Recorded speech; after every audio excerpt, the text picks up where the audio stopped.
Bom dia, parte do Senhor a todos, que todos estejam na graça de Deus, amém? Vamos entrar aqui para nós darmos continuidade à nossa leitura bíblica.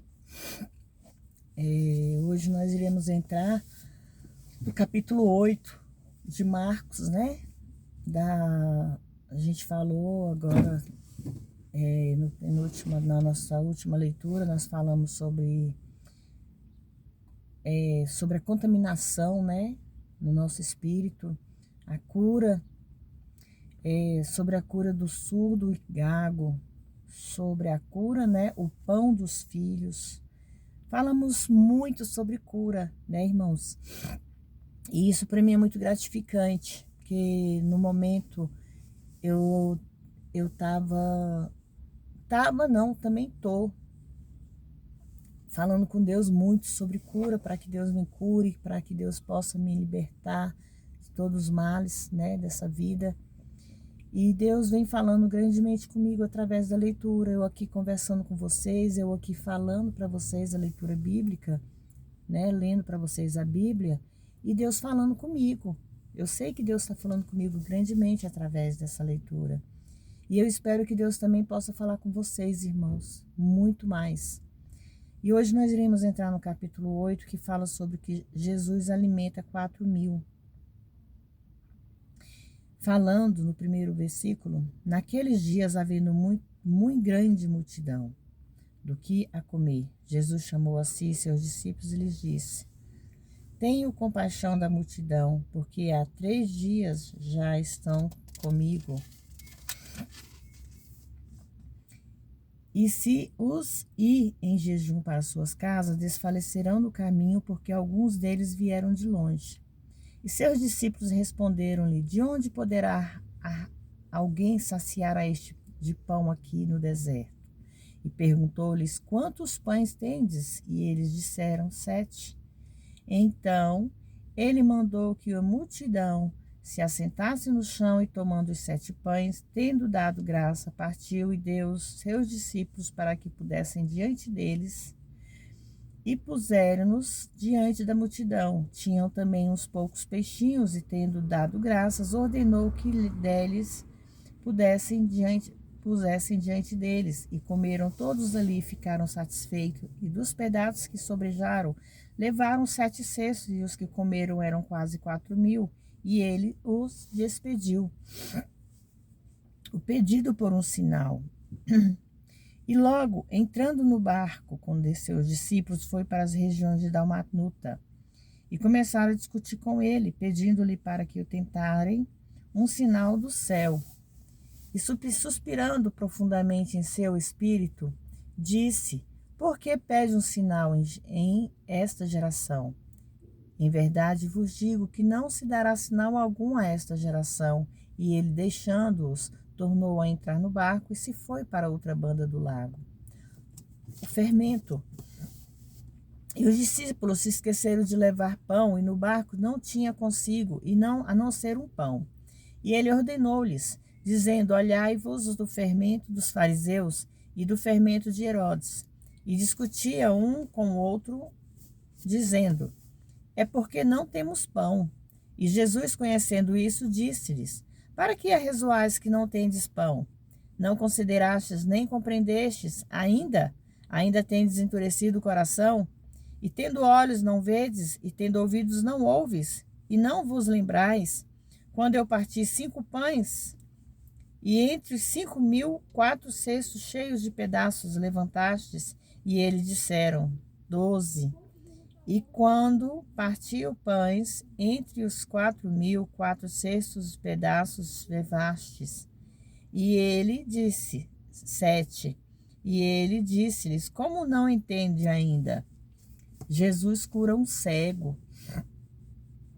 Irmãos, sobre aqui o fermento, vamos voltar um pouquinho aqui para explicar.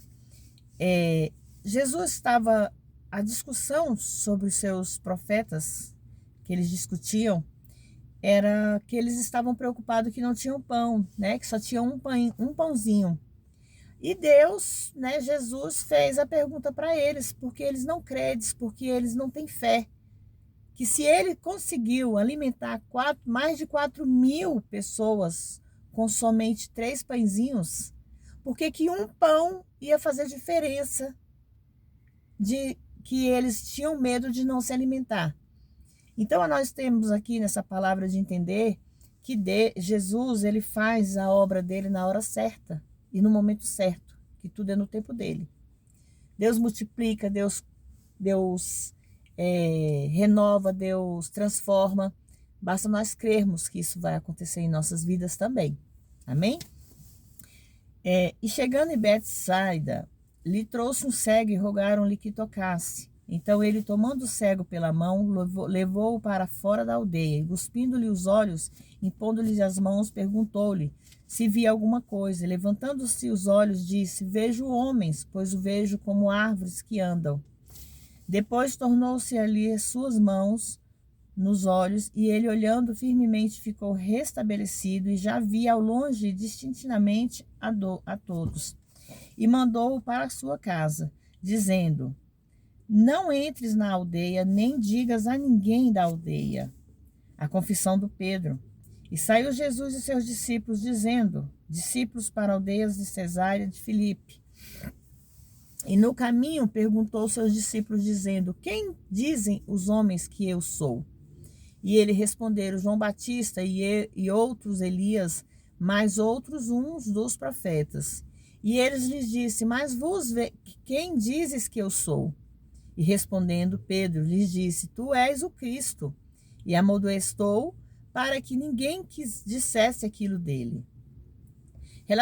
Relaciona-se o fato de que ele, óbvio, nem nesse momento de Israel o havia rejeitado, e consequentemente não havia mais razão para que ressaltara a questão. Jesus prendia sua morte e a ressurreição, e ele começou a ensinar-lhes que importava que o Filho do Homem padecesse muitas coisas, e fosse rejeitado pelos anciãos, pelos principais sacerdotes e pelos escribas, e que fosse morto, mas que depois de 3 dias ressuscitaria. E ele dizia abertamente para essas palavras tão Pedro tomou a parte e respondeu-lhe, e começou a respondê-lo. E ele, voltando-se, olhou para os seus discípulos e repreendeu a Pedro, dizendo: retira-te de ti diante de mim, Satanás, porque não compreendes as coisas que são de Deus, mas que são dos homens. E chamado a si a multidão com os seus discípulos, disse-lhes: qualquer que quiser vir após mim, negue-se a si mesmo, tome a sua cruz e siga-me. Porque qualquer que quiser salvar a sua vida, perdê-la-á. Mas qualquer que perder a vida por amor a mim e do evangelho, essa salvará. Pois o que aproveitaria o homem ganhar o mundo todo e perder sua alma? Ou que daria o homem pelo resgate da sua alma? Portanto, qualquer que envergonhar de mim e de minhas palavras, entre essa geração adúltera e pecadora, também o Filho do Homem se envergonhará dele, quando vier a glória de seu Pai com os santos anjos, que será a segunda vinda. Amém? Nós entendemos que muitas vezes nós deixamos de acreditar no nosso Deus para acreditar na palavra do homem. Nós temos que entender que a nossa única salvação, nossa única saída é Jesus Cristo. Irmãos, não é aqui na terra nada, não tem nada aqui na terra do homem, que seja homem, que possa nos salvar, que possa nos purificar, que possa nos tirar do pecado. O único que pode nos tirar do pecado é Jesus. O único que pode nos perdoar é Jesus. O único que pode nos ouvir é Jesus. Porque no momento da tribulação nós sabemos que o único que está do nosso lado é Jesus. Então que vocês possam aprender isso. Busque a Deus verdadeiramente e não confie nos homens. Porque aqui nós não temos nada nessa terra. Nós temos apenas o vagar de todos os dias. Porque nada aqui nos pertence. Porque quando nós vamos embora, irmãos, o que que nós levamos? Responde para mim. Nós não levamos nada. Então nós temos que nos guardar, nos resguardar e cuidar da nossa alma, cuidar do nosso espírito. porque é isso que Deus quer de nós, que nós possamos ser salvos pelo Espírito Santo, que nós possamos ser curados, transformados, libertos. Amém? Que Deus possa abençoar a vida de vocês grandemente, irmãos, como Deus abençoa a minha vida todos os dias. Fiquem todos na parte do Senhor, que vocês possam continuar me seguindo, que vocês possam continuar compartilhando. E se quiser sentir no coração, também faça seus comentários, amém? Fiquem todos na parte do Senhor, Deus.